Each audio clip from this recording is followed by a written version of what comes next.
Great. So my name is Kaylin Richardson. My pronouns are they, them, and I am the network manager of the Greater East St. Louis Early Learning Partnership.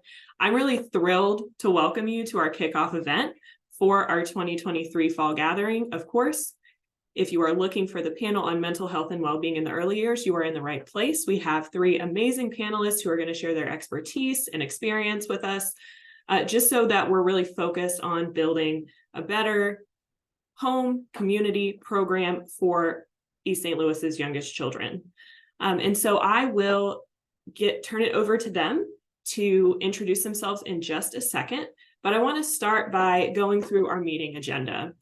We have a few ground rules that we're asking everybody to look at and consider today and participate in, just because sometimes this can be a challenging topic and we want to make sure we're creating as much safety and comfort as possible, knowing that it is challenging.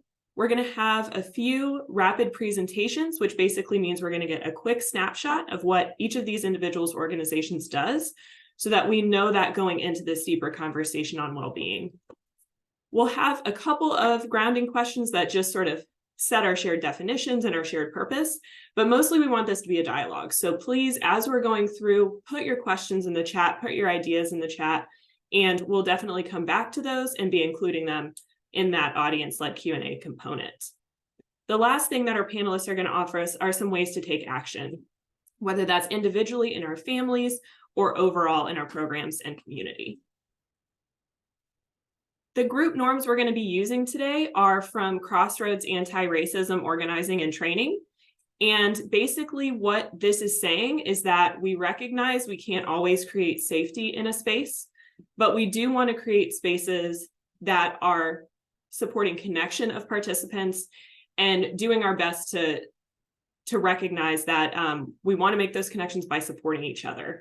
And so a couple that I just want to point out here are that we want to preserve integrity of stories. This may be a space where we think about scenarios that we're struggling with personally or know someone who has, and we want to share and sort of parse that out. And so because of that, this is a confidential space. As much as it can be. We don't want to be naming individuals specifically and putting people's business out, especially since this is going to be recorded and shared. So when we're talking about scenarios, let's generalize them just to honor those people when those stories aren't ours and those experiences aren't ours directly. That really connects with this inherent worth and dignity piece, right? We all come with different experiences and perspectives and challenges and skills, and we want to do our best to create space for all of those things. And so listening, being present, and engaging with others through the chat and through other ways throughout the event. And then the last thing is we want to embrace ambiguity. We do want you all to have some resources to take away from here. Of course, these amazing organizations that are represented and others in the community. And we know that this is a huge challenge that we're taking on that's going to be taken on over many years. So we want ideas, we want resources, and we're probably going to walk away without a full amount of closure. So do expect that as we go through this. Can I get everyone to either go into the chat or go to their reactions bar on their app and put a thumbs up or a yes if you're okay moving forward with these group norms? And I'll give everybody just a second.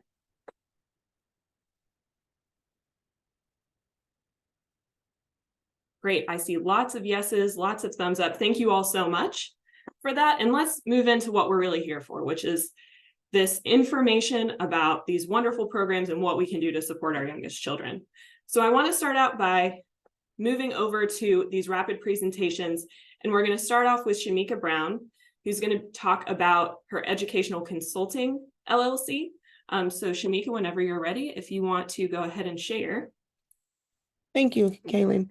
Good afternoon, everyone. So my name is Shamika Brown, as Kaylin's pronounced, and I am the owner of STB Education Consulting LLC. And a little bit about myself, I'm an East St. Louis native, born and raised, grew up in the school district and the early childhood programs. And so one of my biggest goals was to continue to help provide support for the community overall. And what I offer is from the infant early childhood mental health background. I have background in special education, so that was my focus for years. And as I began to work in the classroom as a teacher and an educator, the more we learned about was that there was a need for more support as a parent or as an educator, understanding the mental health well-being of families, not alone, but ourselves as educators, because we're interacting with a variety of families and children that come from different types of backgrounds. So what SCB does is offer support to families, parents, programs, organizations, and even churches on understanding the need for mental health support, as well as the need for self-care, because we can't continue to want to share mental health if we're not making sure we're okay as that foundational piece. So that is some of the things that I do offer online, in person. I have an online parenting group that also supports, but just trying to be more so of a need and a help to get back to the community that I come from, and really believe that it is a need in this time as we navigate through times. So look forward to the conversations this afternoon. Thank you. Thank you so much, Shamika. And these slides will be shared out, so please don't feel like you have to take a bunch of detailed notes. We'll get them to you as well as other resources. Next, can we go to Amber with the Karen Gende Foundation? Yes, good morning, everybody. My name's Amber Claiborne, and I'm the founder of the Karen Gende Foundation. And we support survivors of sexual trauma and their families. I founded the organization back in 2019 in response to my daughter disclosing sexual abuse. And what I found after that experience was that navigating life as a parent is very difficult on so many levels. So I initially founded it to support parents in accessing resources, appropriate therapy for whatever their children's trauma response was. We've since grown. We now are looking at our programming from 3 different perspectives: community education, educating communities about how they could prevent sexual abuse, and understanding topics that may be arising in their communities. So things like online exploitation, understanding problematic sexual behaviors. And our goal with this is to educate communities so that they know how to respond or support families when these things happen. And then we have more targeted prevention education for families and youth. So we teach youth about healthy relationships, consent versus coercion, understanding boundaries, and understanding what their intuition is and being able to identify that. And then we also now have more targeted direct services and advocacies for families that are impacted by sexual abuse. What I have learned is that this is a very unique and lonely experience. So we want to support families when this happens and help them to access the resources that are needed. Thank you for being with us today, Amber. And last but not least, let's go to Kristen with Foyleton and Puentes, please. Hi, good afternoon, everyone. So Kristen Shin, the Director of Community Support Services at Hoyleton Youth and Family Services in Puentes de Esperanza. So our organization is fairly large and complex with a number of different areas. I've listed a few of them on the slide here, but I'm going to talk today specifically about our Puentes de Esperanza services. It's our Spanish-speaking branch of the organization where we help families navigate the complex systems that we have here, in addition to overcoming the barrier of language, really restricting people from accessing different things. Thank you. Thank you all for that introduction. And I'm going to stop sharing my screen so we can all see each other, and it's more of a community setting. Normally here, we would probably give everybody a round of applause for being here. So I'm going to do this. Feel free to throw up your emojis and everything else. But thank you so much to our panelists. So we're going to start out with what's hopefully a pretty straightforward first question here. And the goal of these questions is really just to create some shared understanding about what exactly it is we're talking about today. So can you all answer, what is your definition of family and child wellness? And maybe let's do Amber, Kristen, and then Shamika for this one, just to switch it up a bit. What comes up for me is access, the access to resources and families feeling empowered and liberated to be able to access the necessary resources for familial, mental health, and physical well-being. I don't think that any specific groups should be inhibited from being able to access the necessary resources or even desired resources for their family wellness. So with that, I'm really thinking, when I thought about this question was really having a healthy mind and healthy body. You know, it's not just our physical space that we need to be aware of, but also where's our mind at as caregivers, whether you're the parent, the grandparent, temporary guardian, a teacher. You know, if we're not there in the space to be present with the families and kids that we serve, it makes it really challenging to ensure that we're delivering services in a way and fulfilling their need equally, that we receive that too. So I just think about that for myself as a parent. When I show up in a space for my daughter, I want to make sure that I have that healthy balance to be able to provide all of those things for her. And then what comes to mind, kind of tying back into what Amber and Kristen talked about, is that Maslow hierarchy of needs, right? If we don't, if families or anyone have their needs met, they can't show up to be well-being, as yet alone be a connection to a parent. But then going back to what Amber stated too, the opportunity to make sure that everyone has the same access to those needs being met despite where they are. So it's very important to make sure, whether you're an educator, a parent, organization, that if you're leading somewhere or leading a child, you have to make sure that you're at a well-being place overall, whole development levels, to show up to support their child, and their child will mimic what they're seeing. Because we got to remember, when we're dealing with little people, they're just little people in a big world, and we're just the big people in a big world, right? But we've been through those things. So if we're not okay to control and show the needed emotions to show how to react, they're just going to reciprocate what we're doing. So we need to make sure that we're touching all those aspects, not just, oh, we got a checklist and we're doing this, but do they have a safe home? Do they have clothes on their back? Do they have lights? Do they have all that ties into mental, their well-being as well? Thank you all so much. Yes, I just want to underline everything that these wonderful humans said. Like, we are talking about a broader definition of wellness here. Yes, mental health services is one component of that. And there are so many other pieces, especially when you're talking about children under 5, right? Especially with those young children.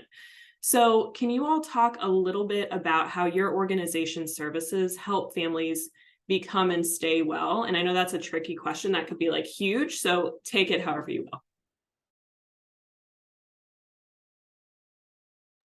I'll go.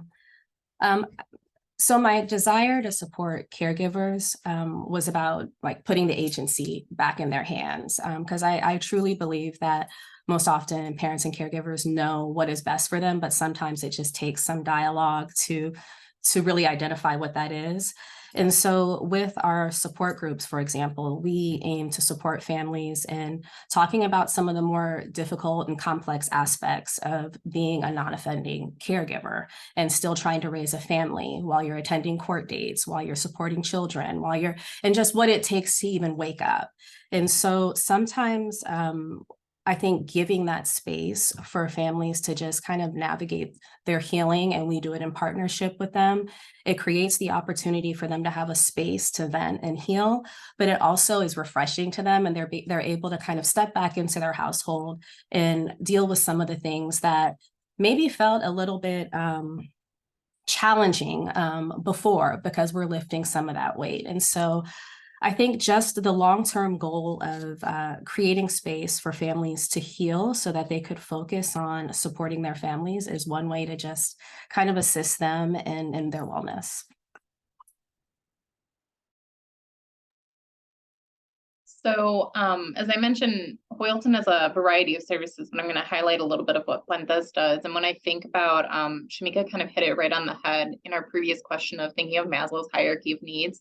Many times when we're meeting with families and engaging with them, our team is helping kind of assess the situation on what's going on. You know, a family may come in and they're trying to seek out services for financial assistance, but as we start to meet people and talk with them and build that relationship and connection, we're learning more and more about what's going on with their family. And then we're looking for ways to connect them, whether that's internal or external. So that may be that someone's, you know, applying for financial assistance because they had a really heavy medical bill, but you find out that, you know, there's a job loss in their family, or there's other complex needs that are going on with the kiddos. And so because of that, it's pulled their time and attention from work. And so now they're low on hours and, you know, they're behind on rent. And so what our team is doing is hearing all of those needs and trying to work from that aspect of, where can we connect them to services? We also incorporate a number of different educational workshops. So we may have a financial literacy workshop because that's kind of what one family needs, but we're also going to have ones where we're partnering with organizations around healthcare to talk about what preventative services may look like. Some of the families that we serve may or may not have had that same preventative health aspect that's been, shared with some of us in the room. And so because of that, we are trying to change that, their perception on how to address health.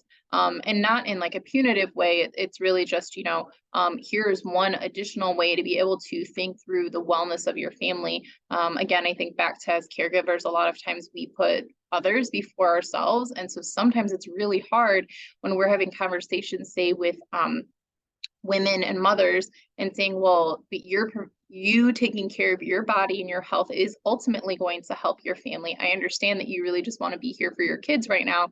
But again, you physically need to be well in order to care for your kids too. So we try to look at a number of different aspects from that. And if it's not something we have internally, we're partnering with different organizations to be able to provide that to the families.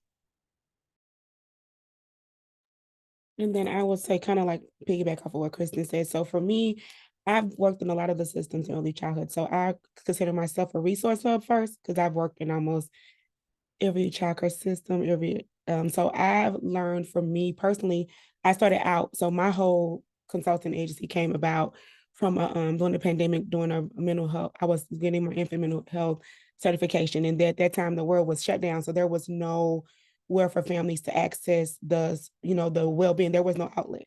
So I started out as a parenting group on Facebook, as called Parenting on Purpose. And basically I would do weekly trainings on understanding mental health of a child. It was a part of our internship to graduate, but it became a resource hub where I connected with families from Illinois all the way to Germany to South Africa.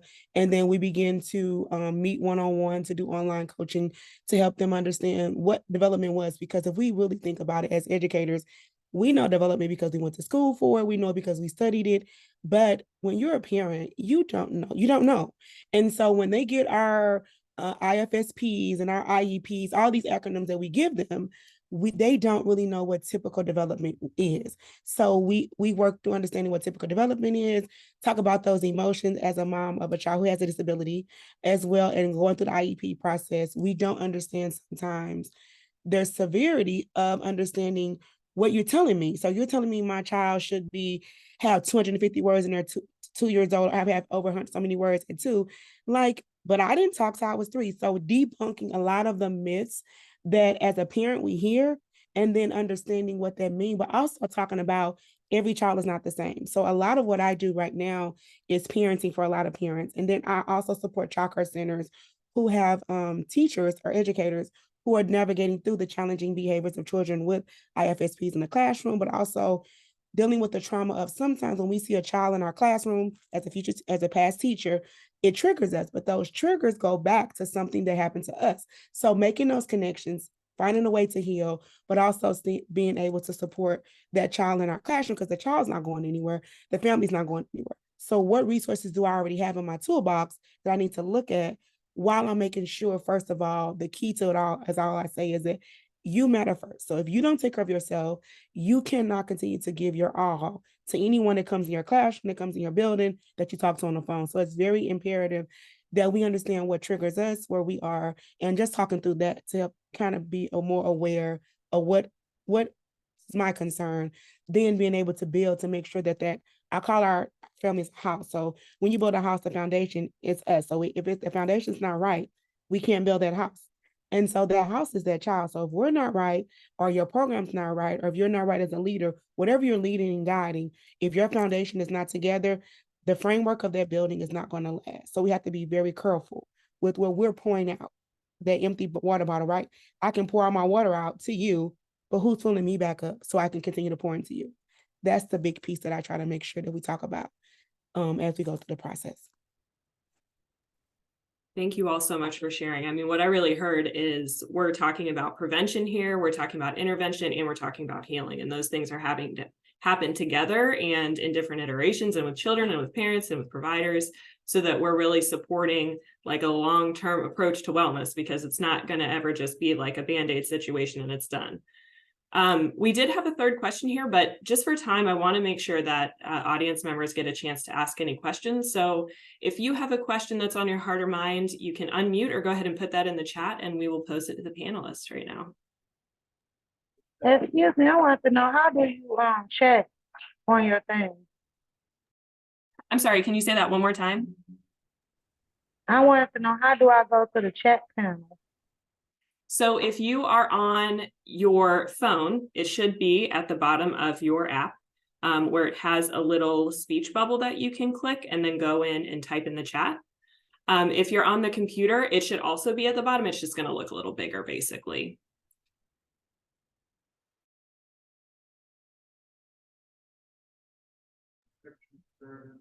Okay. Any questions anyone has for the panelists? I have other ones, but I'd love to prioritize yours first. So.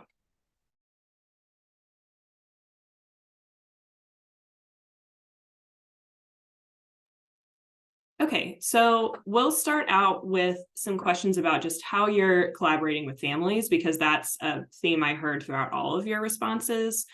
When you're collaborating with families, what do you see as services that they use the most, and which ones do they use the least? And what do you think that dynamic's coming from? How can we encourage use of a wide variety?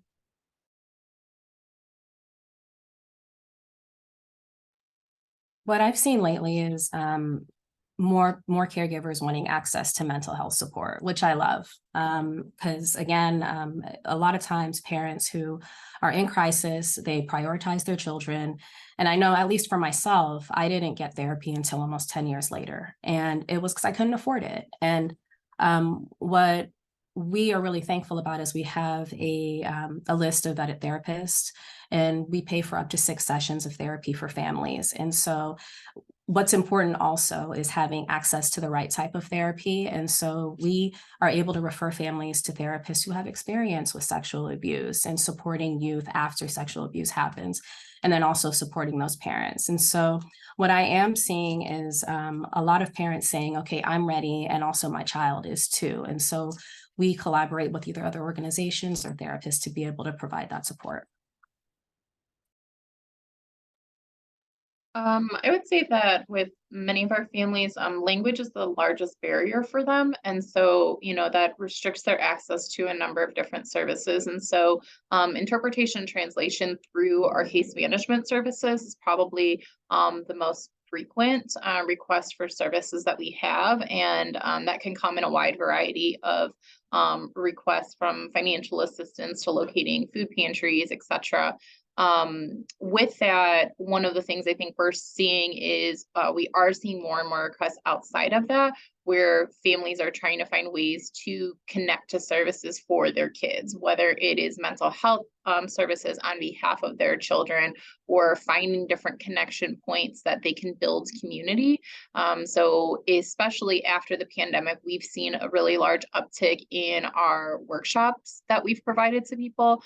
We've varied the topics based on the feedback that we get back from families. We are pretty diligent about making sure to have community voice. So whether that's in the form of a survey or talking with people, connecting with people, and we actively participate in a number of community events, because a lot of the families that we work with, they may or may not have additional support. And so they start building their own network and community through these different connections at different events, the community that they physically live in, as well as with us as providers, and building those connections as well to other providers, even if they aren't Spanish speaking. That's where our team comes in, and they help kind of fill in that gap. And I would say it kind of ties into what the comment is in the chat box right now by Kelly. A lot of supports that I get out of calls and supports with is challenging behaviors and understanding disabilities and how to get support for the mental health process. So for me is that since I've been through the process as a parent, but also as an educator, I connect families and support them as they navigate through writing the IFSP, advocating for an IEP or agreeing to disagree with a diagnosis. So that's a lot of the supports that I've been doing recently, but also making sure to connect them with local therapists in the area to help with the other pieces of mental health. And also kind of being an extra support to help them understand the emotions. Because a lot of times as parents, when we hear something, we take the blame. So also going through while they're going through the process, just affirming and empowering them to realize there's nothing that you did that can cause some of the diagnoses that we're hearing right now. Right now, a big one that a lot of families are concerned about is autism. So debunking all the myths that we've heard or seen or read about and kind of help educating, right? We want to educate and empower them to understand what it looks like, but also helping them understand that disability is not a weakness and you have to parent to disability, but parent to your child's strength and encourage that to help understand. So that's a big piece. I say over the last 6 months that I've been getting most calls about is making sure to understand what a disability is and how do I navigate through it, but also what do I need to do to make sure that I'm not the trigger, and helping them see, that in reality, each one of us have a child, and there's a reason why we pick the child that we have. So empowering them to realize that you can do this with the supports, and there are many resources that are out there, but goes back to what Amber said earlier, making sure they have access and understand what it means and what it does. Because there's a lot of myths or concerns or families of fear of not trusting systems. So we got to remember that also to help them understand what the system can do and connecting them to see that the system can take care of them. Because that's another piece that we see a lot of times, that they don't trust the system because of past hurts or past things. So getting past that as well so that they can make sure that they're getting that. Because their voice has to be heard along with their emotions before we can connect them to someone. Yes, absolutely. Shamika, for those who maybe don't know what an ISFP or an IEP is, do you mind defining that just briefly?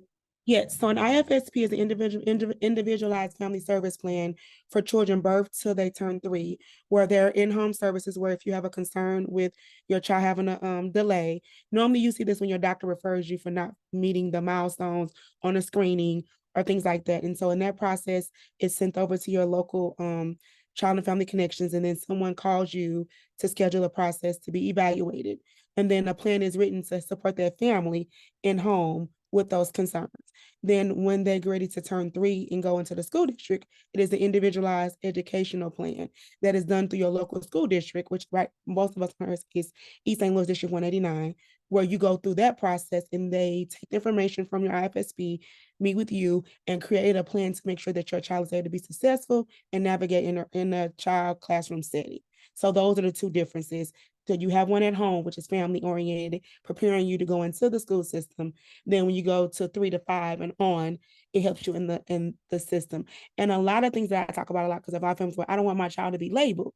And I use my example personally. I have a child who has an IEP.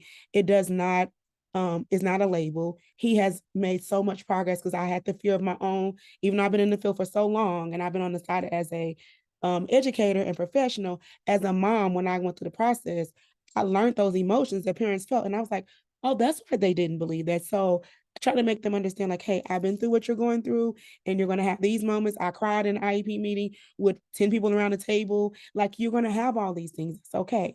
And then you can heal from that. And then you still can advocate for your child. Thank you so much, Shamika. Miss Loretta, I see that you have your hand up, but we're going to go and continue to answer Kelly's question first. So for Amber and Kristen, that question is, what resources are available for families and children with disabilities and parents that have mental health diagnosis?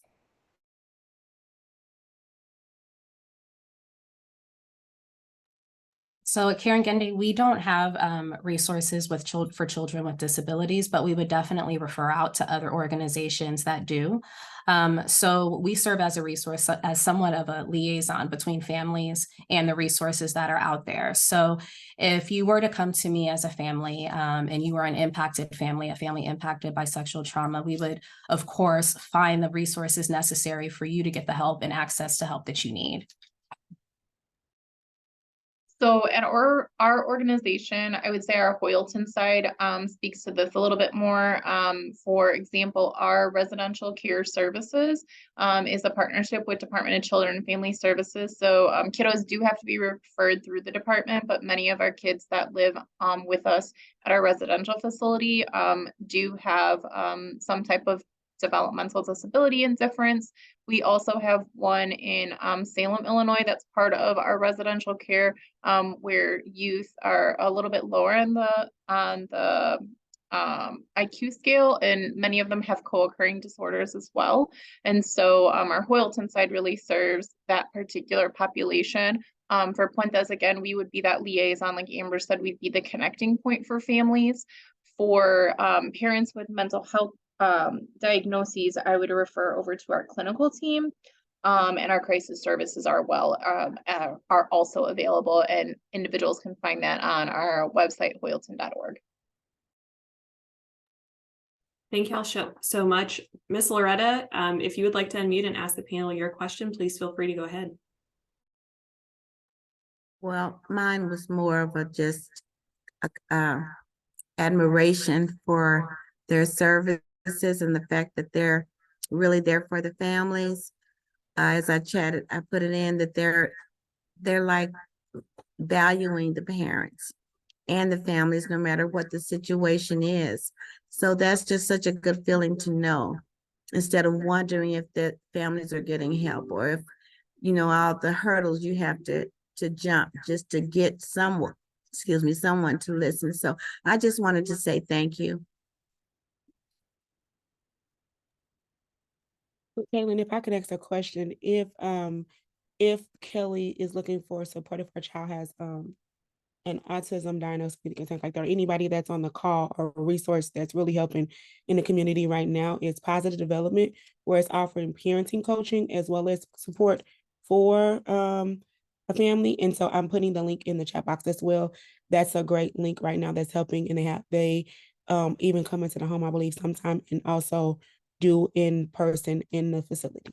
So that's the link for anyone that has a family or a child with concerns, but they do work on mental health, occupational, and speech therapy as well.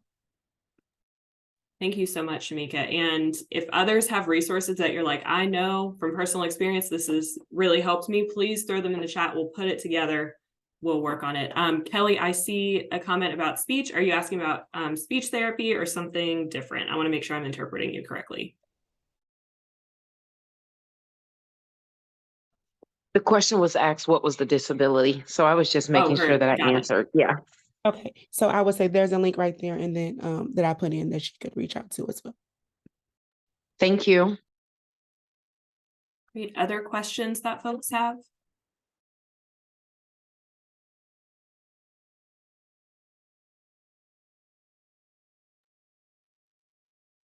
Okay, I'm gonna go off script a little bit, y'all. So just let me know if this is not where you want to go, and we'll go somewhere else. But I've heard from all of you multiple times this word of access and how important that is in supporting families. Can you talk a little bit about what that means to you and how you try to foster that in your services? And I know there's a lot that's out of our control, so like feel free to throw that out too, speak to that, those challenges. I'll start. So it really resonated with me hearing Shamika discuss how having her own child created so much empathy for the families that she works with. And I would say that my situation definitely, it really imparted a lot of empathy on my part as well. And so access could look like a lot of different things when it comes to families who are impacted by sexual trauma. That could be access to correct information and regarding the judicial system, right? Access to affordable mental health care, access to understanding, like, what do you write on your unemployment when you've had to quit your job because you've had to be home with your child, or understanding what advocacy might look like when you're having to go to school and talk about what happened with your family because your child's acting out. And so it really is just creating a path forward for families who might have different needs. And I really loved how when we were talking about wellness, Wellness isn't just one thing as it relates to physical wellness. And as Kristen mentioned, some families might come and they might need some sort of financial assistance. Well, you need your lights on, you need your water on, all of those things contribute to your wellness. And so when I'm thinking about access, it's getting families connected to the things that they need in order to pursue wellness. And sometimes in my situation, that might mean me making a phone call to a landlord. That might mean that we refer you to a support group, or, we make sure that you have access to a therapist who knows what you're going through, or you are able to have appropriate boundaries with a school around talking about what happened to your family, because sometimes there are schools who aren't very compassionate about how they're working with a family who's been impacted by sexual abuse. Understanding the difference about, what type of advocates are available to you. You might have a court-appointed advocate, or you might have, an advocate at a child advocacy center. What's the difference between those two? So our organization really aims at kind of bridging the gap in information when it comes to families navigating these situations, because it's extremely unique, isolating, and lonely. And then also educating the community so that they know how to support families that are impacted by this. And so it's not just, educating the family, it's educating all the systems that are touching these families, that are touching children. And so what happens when you look at it more holistically in that way is that families not only have access to me as an agency or my therapist as an agency, they also are involved in a community that has empathy, that has an understanding, and has been empowered with information that enables them to, one, prevent sexual abuse, but then also support these families when they're impacted by it. And kind of tying it back to what Amber stated, I feel like access really means to be informed or participating in, right? Or the benefit from. And I think what I've learned over the past couple of years, and even in working in the systems over the years, that education, because a lot of our parents in programs, we don't know what's out there because there's no collaboration and networking sometimes. So how can I access a program like, for an example, Amber? Didn't even know Amber existed in the community. And I have worked with a lot of families who are currently going through what Amber's talking about. So I feel like in our communities, the voice of what you're doing right now, Caitlin, bringing it to the table, educating us, informing us, showing that is there. That is a big piece, because when I go into homes as a therapist and I meet a family and we're talking about things, and I'm like, oh, right around the corner from your house, there's a program, blah, blah, blah, blah, blah. And I'm like, what? I'm like, yes, that's access. So how do we shout from the rooftop all these wonderful programs that are here to help families? But when we think about the programs, access is, I don't have a car. So how can I get transportation to get to your program? Or how do I find a way? So we got to make sure when we think about that, when we bring these wonderful programs and opportunities, that we're looking at those hindrances that we know in the community that we're currently serving that are there, but also empowering families to know it doesn't matter where you're from, where you go, you still have the chance like anyone else that has all the things that are needed. That is the big piece that I've been trying to empower parents to understand. You don't have to settle, and you have a voice, and you have the opportunity to empower yourself to speak up and say, hey, I don't know, I need help. Call your local community rep to ask for, how do I get this? Or talking to the school district. That is what I've been trying to do mostly, and then connecting them to our Birth to 5 programs. So we have our Bright Points. Like, there are so many programs that are trying to support and give these our head starts, but families don't know what they are. So we have to make sure that when we meet a family, that we have our toolbox or our resources to say, I'm going to connect you with a group that I know can help you. And once you do that and you just do the introduction, I'm not doing the work for them, because we want them to be an advocate for themselves. So I just introduce you, and then I'll put you in the hands of someone that's going to be welcoming to help carry you along the way. That's the kind of access that our families need, because they don't want no one trying to mother them. They want somebody to be a coach, to be a sister, to be an encourager, to help them along the way. I would say I see access from a number of different angles. So if we're working with an individual family, just like Amber and Shamika said, what are the potential barriers for that family? So is it transportation? Is it right now that, the service is only available online and the family doesn't have the funds or means to be able to access internet services? Or for many of the families we've worked with, they don't know how to navigate, these online systems well enough to feel confident that they can access these services. From a community standpoint, some of that access might be like at my level where I'm working with partner organizations to say, have you considered this if you're working with this population where language is a barrier? Do you have the staff and the resources on hand to ensure that that family can participate in the same capacity as your other participants, as well as, we partner with a number of organizations across the state for advocacy at the larger level to make sure, again, of what are the barriers, what are the challenges that are being faced by the population as a whole. And so, whereas I look at it from the kind of the social work perspective of micro, meso, macro, there's a lot of different ways for me when I think of access of how that rumbles around. My team members may be working with at each individual family to make sure that family can access it. But we look at it from the broader scheme. I would definitely say something like the pandemic really increased our services. We went from being a provider where we primarily served only Madison and St. Clair County, and then we just boomed from there because thankfully during the pandemic, the state turned around and said, hey, we don't want you to be restricted by the boundaries of the county.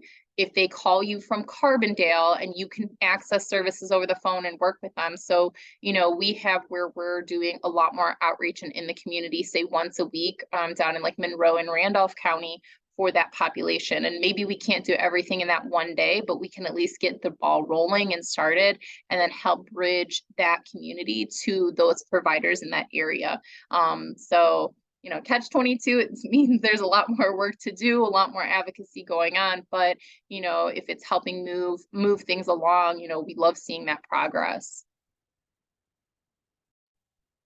Great. Thank you all so much. We have a question for attendees that I just want to name, and we can go that direction or we can go a different one.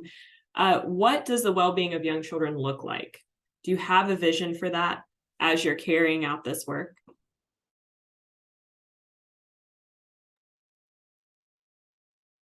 It's a big one. I know, a big one for sure. Can you repeat the question, Kaylin? Sure. What does the well-being of young children look like? What is your vision for that? There's words that are coming to mind for me. And the first one that came up was freedom. And I think freedom from a lot of the stressors that I feel like children should not be impacted by, freedom from poverty, freedom from violence. I think the freedom to access education and opportunity. So much comes up for me. It's a great question, Evan. And I'll probably be pondering it after we get off of this call. But what comes up for me first is freedom and liberation from those things. And to piggyback off of what Amber stated, it's like a circular motion where my child can go out of our home, walk down the street into a community, and enjoy talking to her friends or talking to someone, going into a welcoming classroom, right? Whether it's a happy environment, whether to learn and play and eat. And then after they get through, they can take that same circle back out their door and walk back down the street and go back into a home where there's a family member that's encouraging, that's loving, that's caring, that's engaging, that's asking them how they're doing. It's a lot of happiness, a lot of engagement, a lot of connections and attachments that due to the pandemic and all the world, right, has caused us not to see those kind of relationships, seeing a mom and daughter playing on the playground or seeing two kids outside playing together. Those type of things of well-being, or just even sitting on your steps and looking in a book together. It's just relationships and yeah, right, exactly. I like what she said, putting us out of business where we're able to see that we've empowered parents to sit and talk to their child and talk about emotions and programs to do those kind of things is what I see of basically what Amber said, freedom, free to be who you are, free to parent who you are, the way you feel is needed, but also free to just show up and be who you are. So I think for me, this kind of comes from like personal, like how my personal life is. Just safety and connection are two things that rumble around for me. So I think about my daughter who's still in that very much that young stage, where I want to create a space not just physically for her, but a space that she can experience those really big emotions. You said she's a little human in a big world, and we want to create that. I want to create that space for her. We want to, as a family, as well as connection. So I think about where, again, from personal experience of like, where does she have those connecting points? I know that where she's at during the day while I'm here working, my husband's here he's working, that she has those connecting points. I also think about, I'm a transplant to this area. I'm born and raised in Chicago. And so most of my family's back there, and how do they get to have that experience with her? And so, the blessed thing of technology, she's able to video chat. And I think about how, it's so young. She's so young at this age, but she is able to still build those connections so that when we do get the chance to be together as a family, they are not a stranger to her. So finding those different spaces, those are some of the things that just kind of rumble around for me. And again, that's just because the space that I'm at with my family right now. Thank you all so much. Safety, connection, freedom, liberation. Like, let's just sit with that for a second, because I feel like sometimes we just want to move on. Safety, connection, freedom, liberation.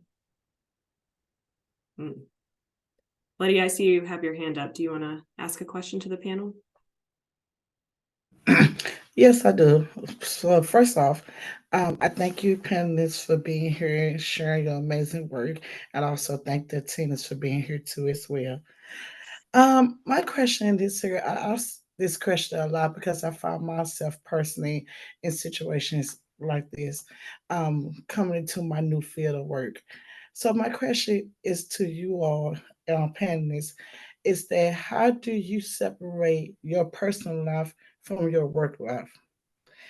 Um, and why I say that for, because often at times we always use our personal stories or our personal experiences with our work, whether you're a child care provider, whether you're a teacher, disabled worker. I think in general, we always use our personal lives or our personal selves within our work. But often at times, if we find it hard to separate our personal selves from our work self. So how do you manage to balance the two? Oh, I will go first if you don't. So, lady, I would say it has been a process in life for me overall, probably all my life, and I'm 40. But in the last year, I had to begin to make that adjustment for my own self mentally, kind of like what Amber said. I began to have some things going on in my personal life where I needed to take a break to focus on me. So I only share my personal when I feel like a family needs to hear something to connect, to help them understand where I'm coming from professionally. Because if you notice, sometimes when you meet someone for the first time, you find what Christian said is that you need a connection. So in that moment, if I feel like I can see a family member or someone I'm working with seeing some of the same things that I've said over the years being in the field and personally, in that moment, I will ask them, would you like me to share a story with you? If that's what's needed to make sure, because one thing for me, I always want to make sure, like when I get up in the morning and start this job under who I am, I always want to make sure that I'm doing what is needed, what I have signed up and required. So I take an oath to myself to serve each and every family that come across my path. If it's in a grocery store, like I don't know no stranger. When I go in a store, there's a kid that's gonna always run up to me. There's a family that's gonna always ask me a question. And I take that as a point of where I have something that they need. So now at the end of the day, if I'm out with my family and someone does approach, I will talk for a few moments and then say, could you please, I'll share my information with you and feel free to contact me on Monday. Because I had to learn, yes, I am a professional, but I also am a mom, a wife, and we serve a whole church. So I had to set boundaries. So I would say, sit down and think about what does kind of like what Evan put in the chat box. What is your vision and your goal for your business? And how does that you don't want that the same boundaries I tell families is the same boundaries I have to show myself. So I don't share everything about my family, everything about what I do, all that to everyone, because that's not what we do. But there are some people that when you know that for me, it's the safety of their child and the need for their child to get what's needed for them, I will tell the story of what I've been through with my son and share how I felt and what and just to connect. And that's always the piece that helps them make the decision that is needed, but also show them it's okay, because for what I do, we don't believe in diagnosis. We don't believe in all these things. From my community where I grew, it was hard, and people shunned up on you, and you don't take your kid to church because they can't sit down. So there's all these dismantling that I'm doing personally to show the community it's okay if your child has a diagnosis. And so in those moments when it needs to be shared, because you can't stay in your home all your life. So that's for what I do. You can't keep your child in a box. You can't protect them all the time. People are going to look, people are going to talk, whether your child has a disability or not.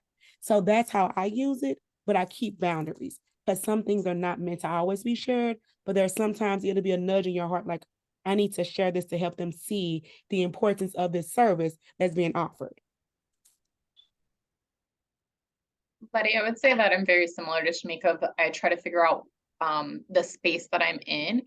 So for example, I shared about myself as a parent right now, because I know many of you on the call are either parent yourselves, our caregivers are working in this space. And so for me, you know, I think there's some value to some of that. I also had the benefit, I worked in this field for a very long time before I became a parent. So the funny thing is I rely on some of the experiences I had as a professional to guide me as a parent. And so I don't think that they can always be totally separate. In my opinion, they are intertwined, right? Because how I show up today also includes the fact that I show up as a mom, I show up as a wife, you know, and what that does, how that influences my work. There are days, and I have told my team, like, hey, I really didn't get a whole lot of sleep last night because, you know, little one was up a lot, and that may or may not affect how I am present as the individual in front of you right now. But there are definitely spaces and times. Some of you may know me from some other work that I do, just and put trigger warning, however you want to say. So I've worked for a long time in our anti-human trafficking field in this area. I've met some of you through that space. I also, what many people don't know is I'm the coordinator for the Southern Illinois Child Death Investigation Task Force. So it is a very heavy part, those two parts of my life professionally. And I know when I come home, how I have to separate that. And I've had conversations in my personal life with people of like, hey, I just need some space to myself right now for a moment because I need to get right before I walk into the door. Right. So for me, those are two things. And that goes back to some of those boundaries. And for me, some transparency for those around me of kind of what's going on so they know how I can show up in that moment. I really appreciate this question for so many reasons, but I founded this, you know, because of what happened to me and because of what happened to my daughter. So sometimes it's very challenging to separate it because I founded it because I was angry. You know, I founded it because I was very disappointed in the way that organizations were failing families like mine, and just the fact that so much had to be sacrificed by parents and caregivers who were impacted by this very toxic and I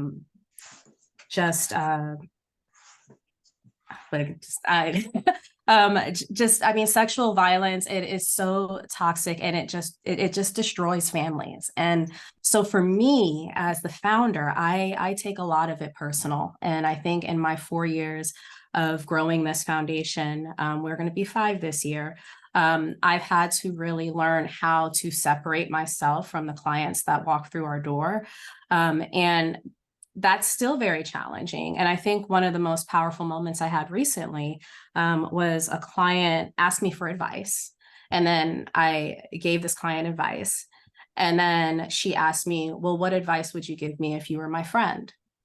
And so in that moment, I knew that the desire was connection, right? The desire was to understand what I would say to her if I were somebody who spent time with her, who loved her, who was there for her, and knew her, and I think that desire to be known and understood is so important in all of the work that we do.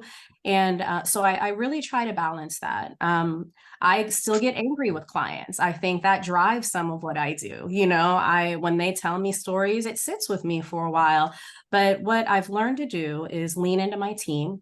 And when things are feeling like they're getting murky, right? When the boundaries are getting a little gray, we now meet and we go, what is it that we do here? Like, what is it that our mission is focused on? And what are we willing to do in this situation? And we decide as a team. And I think that removes some of the subjectivity of each of us making decisions alone. We've also drafted a policy and procedure manual that we're able to lean into, and I think that is so important when we're doing this work is, deciding what is it that we're willing to do, what's completely off limits. And then I'll also say, allowing for the gray. These situations aren't conventional. No family is conventional. No family is the same. And there are times when I want to be able to do things that other organizations will not. And that's why I started this work, because sometimes there has to be somebody that says, okay, well, I could walk with you this far. And so it is very challenging. And I think as I grow, both personally and professionally, defining my boundaries when it comes to these very personal situations, it's been a journey, but we're getting there. Y'all, can you believe we're at 1 o'clock? Because I really can't. I feel like I could sit here and speak with y'all for the next 3 hours and we would probably not hit any topic twice. I hate that we have to close it down, but just for everyone and for our well-being, it's a good boundary to set. I know our final question was really going to be around actions, so maybe I can ask our panelists to send me some notes via email or text and I can get it out in the follow-up email. But I really just want to say thank you all so much for being here. Your passion is clearly leading you in this work. And your willingness to dedicate your time to sharing that with others and talking about resources has just been amazing. So feel free to unmute or don't, but let's give our panelists a round of applause. And I hope that you all can take something away from this session. I will be sending out a follow-up email with the recording with an evaluation. Please do complete that for us. It helps us know what we can improve next time. But thank you again, Amber, Kristen, and Shamika for being here today. Okay, I just would like to make an announcement for those who did not get a chance to put that information in for your time and compensations. You could either do the email or you could even do it by phone or text. Thank you, ma'am. Thank Yes, you. and I will put my email and phone in there. So if you didn't register, get me your information some way so that we can get you that compensation and the gateways credit. But again, thank you all so much. I hope you have a wonderful, wonderful day. And Karen, thank you so much for the opportunity. I appreciate it. We thank you. Thank all of you. Hi, Miss Shamika. Good to see you. Okay, bye-bye.